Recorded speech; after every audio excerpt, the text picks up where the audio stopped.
ज्ञानयज्ञसूत्रमिन्दुशेखरं कृपाकरं नारदादियोगिवृन्दवन्दितं दिगम्बरं काशिकापुराधिनाथ कालभैरवं भजे।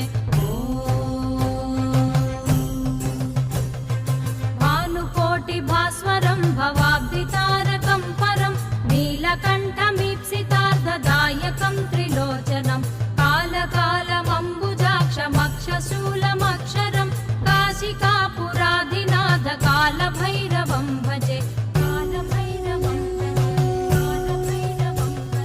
शूलटङ्कपाशदण्डपाणिमादिकारणं श्यामकायमादिदेवमक्षरं निरामयं भीमविक्रमं प्रभुं विचित्रताण्डवप्रियं काशिकापुराधिनाथ कालभैरवं